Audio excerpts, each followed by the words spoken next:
नमस्कार, आप देख रहे हैं RNI न्यूज। मैं हूं कुश कुमार। आज 30 नवंबर है। आज एक तरफ जहां पूरे देश में देव दीपावली मनाया जा रहा है, वहीं दूसरी तरफ गुरु पूर्णिमा भी है। वैसे तो देव दीपावली का हमेशा से खास महत्व रहा है, लेकिन इस साल देव दीपावली पर वाराणसी में बेहद ही शानदार कार्यक्रमों का आयोजन किया जा रहा है। देव दीपावली पर आयोजित कार्यक्रमों में शामिल होने के लिए खुद प्रधानमंत्री नरेंद्र मोदी अपने संसदीय क्षेत्र वाराणसी पहुंच चुके हैं, जहां उन्होंने दीपोत्सव समेत अन्य कार्यक्रमों में हिस्सा लिया। इससे पहले वाराणसी पहुंचे सीएम योगी ने प्रधानमंत्री का स्वागत किया। इसकी जानकारी देते हुए सीएम योगी ने एक ट्वीट भी किया। उन्होंने ट्वीट में लिखा, देव दीपावली के पावन अवसर पर बाबा विश्वनाथ की काशी में यशस्वी प्रधानमंत्री नरेंद्र मोदी को सभी प्रदेशवासियों की ओर से हार्दिक अभिनंदन। अपने मार्गदर्शन में आध्यात्मिक नगरी काशी का पुरातन गौरव पुनर्स्थापित हो रहा है। वहीं इससे पहले एक ट्वीट में सीएम ने प्रदेशवासियों को देव दीपावली की शुभकामनाएं भी दी। उन्होंने लिखा, अत्याचार के अंत एवं सदाचार की विजय की पावन प्रतीक देव दीपावली की सभी देशवासियों को हार्दिक शुभकामनाएं। मोक्ष की नगरी में देवताओं का महापर्व देव दीपावली सभी देशवासियों के मन में सद्भावना, समन्वय एवं उत्साह के आलोक से आलोकित करे। बाबा विश्वनाथ की कृपा सभी पर बनी रहे। आपको बता दें कि देव दीपावली पर वाराणसी को दुल्हन की तरह सजाया गया है, जहां प्रधानमंत्री के रूप में नरेंद्र मोदी 23वीं बार पहुंचे हैं। पीएम मोदी यहां दीपोत्सव समेत अन्य कई कार्यक्रमों में शामिल हो रहे हैं। इससे पहले पीएम ने वाराणसी से प्रयागराज राजमार्ग के 6 लेन के चौड़ीकरण परियोजना का उद्घाटन किया है। काशी के बारे में हर पल हर क्षण हर जानकारी रखने और यहाँ के लोगों की, यहाँ के विकास की, यहाँ की आध्यात्मिक परंपरा को आगे बढ़ाने की हर पल हर क्षण चिंता करने के साथ ही उसके प्रति निरंतर एक जुड़ाव के साथ आज दुनिया की दो प्राचीन नगरियों को जोड़ने के लिए आदरणीय प्रधानमंत्री जी का आगमन देव दीपावली के शुभ अवसर पर अपनी इस पवित्र काशी में हुआ है। मैं इस अवसर पर आदरणीय प्रधानमंत्री जी का काशी वासियों की ओर से हृदय से स्वागत करता हूं, अभिनंदन करता हूं। और गुरु नानक देव जी के प्रकाशोत्सव पर आज काशी को आधुनिक इंफ्रास्ट्रक्चर का एक और उपहार मिल रहा है। इसका लाभ काशी के साथ ही प्रयागराज के लोगों को भी होगा। आप सभी को बहुत बहुत बधाई। मुझे याद है साल 2013 में मेरी पहली जनसभा इसी मैदान पर हुई थी।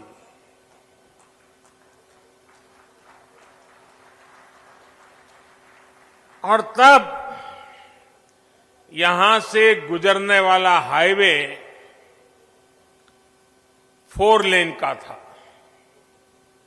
आज बाबा विश्वनाथ के आशीर्वाद से ये हाईवे 6 लेन का हो चुका है।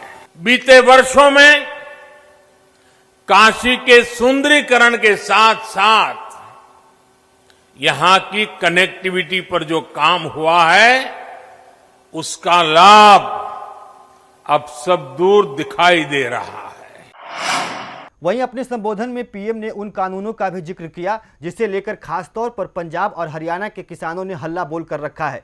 हालांकि पीएम ने एक बार फिर से कृषि कानूनों को किसानों के लिए हितकारी बताते हुए कानून को लेकर आंशिक चल रहे किसानों की शंका दूर करने की बात कही है।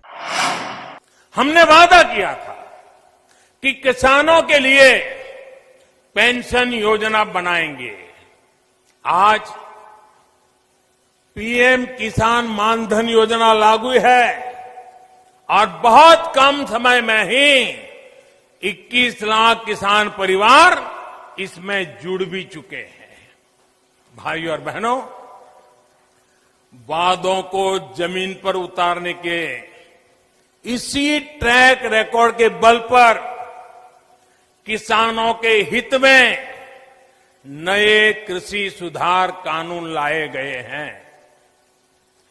किसानों को न्याय दिलाने में ये कितने काम आ रहे हैं, ये आए दिन हम जरूर देखेंगे, अनुभव करेंगे।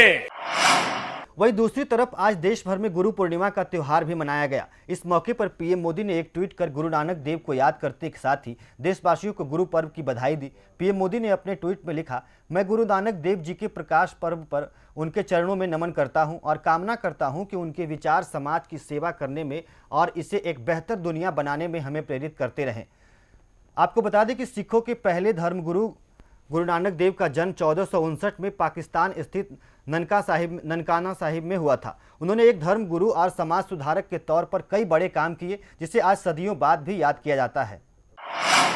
वहीं उत्तर प्रदेश सरकार ने कोविड-19 को लेकर नई गाइडलाइन जारी की है। पिछली गाइडलाइन के मुकाबले इस गाइडलाइन में कुछ खास बदलाव नहीं है, लेकिन इतना साफ है कि अब प्रदेश में फिर से लॉकडाउन लगने की संभावना नहीं है, लेकिन अधिक संक्रमण वाले इलाकों में नाइट कर्फ्यू लगाया जा सकता है। नए दिशा निर्देशों में खास तौर पर शादी विवाह और सार्वजनिक आयोजनों में जुटने वाली भीड़ पर खास फोकस किया गया है। जैसे कि सीएम ने पहले ही साफ किया था कि शादी विवाह में शामिल होने वाले मेहमानों की संख्या 100 ही रहेगी और यह आदेश नए गाइडलाइन में भी है। हालांकि अगर किसी कार्यक्रम का आयोजन खुले मैदान या लॉन में हो रहा है, तब वहां पर उस जगह पर कुल क्षमता के 40% लोग शामिल हो सकते हैं। उदाहरण के तौर पर अगर किसी खुले लॉन की कुल क्षमता 2000 लोगों की है, तब वहां 800 लोग जमा हो सकते हैं। लेकिन ऐसी जगहों पर भी मास्क और सोशल डिस्टेंसिंग का पालन करना अनिवार्य होगा। इसके अलावा कंटेनमेंट जोन में पूरी तरीके से सख्ती बरतने के निर्देश दिए गए हैं। इन जगहों पर सर्विलांस टीम के माध्यम से सघन निगरानी करने को कहा गया है। सभी जिलाधिकारियों को इस बाबत निर्देशित किया गया है कि सोशल डिस्टेंसिंग का कड़ाई से पालन कराया जाए। इसके अलावा जिन शहरों में कोरोना संक्रमण का दर 40% से अधिक है, वहां के कार्यालयों में सोशल डिस्टेंसिंग बनाए रखने के लिए एक ही समय में उपस्थित कर्मचारियों की संख्या को कम रखने के उद्देश्य से कर्मचारियों के कार्यालय आने के अलग अलग समय का निर्धारण करने के दिशा निर्देश जारी किए गए हैं। वहीं अगर बात करें उत्तर प्रदेश में कोरोना संक्रमण की, तो प्रदेश में 24 घंटे में 24 और मरीजों की मौत के बाद प्रदेश में कोरोना से मरने वालों की संख्या बढ़कर 7,742 हो गई है। इसके अलावा 24 घंटे में यूपी में कोरोना वायरस के 2000 से अधिक नए मामले भी सामने आए हैं। इसी के साथ अब यूपी में कोरोना संक्रमण की कुल संख्या 5,41,000 को पार कर गई है। हालांकि यहाँ अच्छी खबर है कि प्रदेश में कोरोना संक्रमित मरीजों में तेजी से सुधार भी हो रहा है। ऐसे में अब जनता के लिए बड़ी जिम्मेदारी है कि वे सरकारी नियमों का पालन करें और कोरोना के खिलाफ जारी लड़ाई में अपना योगदान दें।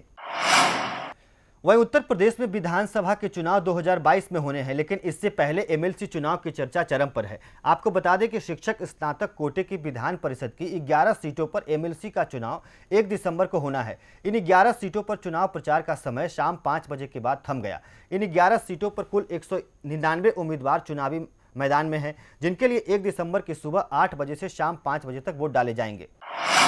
कल दिनांक 1 दिसंबर 2020 को लखनऊ के ग्रेजुएट कंस्टिट्यूंसी और उसके अतिरिक्त जो शिक्षक कंस्टिट्यूंसी है, इन दोनों के स्नातक कंस्टिट्यूंसी के मतदान है, जिसमें जो हमारी ग्रेजुएट कंस्टिट्यूंसी है उसके अंतर्गत 140 पोलिंग पार्टीज और जो शिक्षक कंस्टिट्यूंसी है, टीचर कंस्टिट्यूंसी, उसके अंतर्गत 37 पोलिंग पार्टीज हैं और इतने ही नंबर ऑफ बूथ भी हैं। तो यहाँ से इन पार्टियों की रवानगी अपने समस्त स्टैट्यूटरी नॉन स्टैट्यूटरी मटेरियल जो चुनाव के लिए होते हैं उसके साथ रवाना किया जा रहा है। और लखनऊ की चुनावी खबर के बाद आप चलिए आगरा, जहां केंद्रीय गृह मंत्री अमित शाह के नाम पर ठगी करने वाले एक शख्स को गिरफ्तार किया गया है। बताया जा रहा है कि आरोपी गांधीनगर का रहने वाला है, जो अमित शाह को अपना मामा बताकर विधायक को झांसे में लेने की योजना बना रहा था। आइए सुनिए इस पूरे मामले को लेकर क्या कह रहे हैं विधायक। अमित शाह जी के पीए राकेश मिश्रा जी को भी संपर्क किया था। उसने भी ये कहा कि कोई संदेहास्पद व्यक्ति है, उनका कोई ऐसा भांजा नहीं है। तो जब ज़्यादा जानकारी हुई तो वो खेल गया। मैंने पुलिस एसपी सिटी को फ़ोन किया, एसएसपी को फ़ोन किया, फिर नाई की मंडी पुलिस आई और मैंने उसके खिलाफ तहरीर देकर कि क्योंकि उसने अपना फर्जी परिचय पत्र भी, आधार कार्ड भी दिखाया, इसका मतलब फर्जी कागज बनाने का आरोप लगता है उस पर, 420 करने का आरोप लगता है, दूसरों को मिसगाइड करने का आरोप लगता है, अपनी आइडेंटिटी छिपाने का आरोप लगता है। तो एक तहरीर दे दी मैंने नाई की मंडी थाने में और उसको हैंडओवर किया। वो नाई की मंडी थाने में और अब खबर बलरामपुर से है, जहां देहात कोतवाली क्षेत्र में पत्रकार और उसके साथी की संदिग्ध परिस्थितियों में जलकर हुई मौत के मामले में पत्रकार के परिवार को जिला प्रशासन और पुलिस द्वारा सहायता प्रदान की गई है। इसके अलावा बलरामपुर चीनी मिल के प्रबंधन ने पत्रकार की पत्नी को तत्काल नौकरी का आश्वासन भी दिया है। साथ ही साथ जिला प्रशासन द्वारा 5 लाख रुपए की आर्थिक सहायता और पत्रकार की दोनों बच्चियों को निःशुल्क शिक्षा और पठन सामग्री मुहैया कराने का आश्वासन दिया गया है। आपको बता दें कि पुलिस विभाग द्वारा पत्रकार के परिवार को सुरक्षा भी उपलब्ध कराई गई है। वहीं घटना के बाद पत्रकार को घर पहुंचे कमिश्नर, डीआईजी और पुलिस प्रशासन के आला अधिकारियों ने परिवार को सांत्वना देने के साथ ही जल्द से जल्द न्याय का भरोसा दिलाया है। जनपद बलरामपुर में स्वर्गीय पत्रकार राकेश सिंह निर्भीक के साथ जो घटना घटी, उसमें पुलिस लगातार कार्रवाई कर रही है। अपर पुलिस अधीक्षक के नेतृत्व में 4 टीमों का गठन किया गया। ये टीमें लगातार संदिग्धों की तलाश में, जो लोग संदिग्ध हम लोगों ने 1.5 दर्जन के करीब संदिग्ध जो चिन्हित किए थे, उनसे पूछताछ कर रही हैं। इसके साथ ही जो भी हम लोगों को घटनास्थल से सुराग मिले हैं, सर्विलांस के माध्यम से सुराग मिले हैं, उन पर भी ये टीमें कार्य कर रही हैं। 1.5 दर्जन के करीब संदिग्धों से हम लोग पूछताछ कर रहे हैं और बहुत ही जल्दी हम लोग इस घटना का अनावरण कर लेंगे।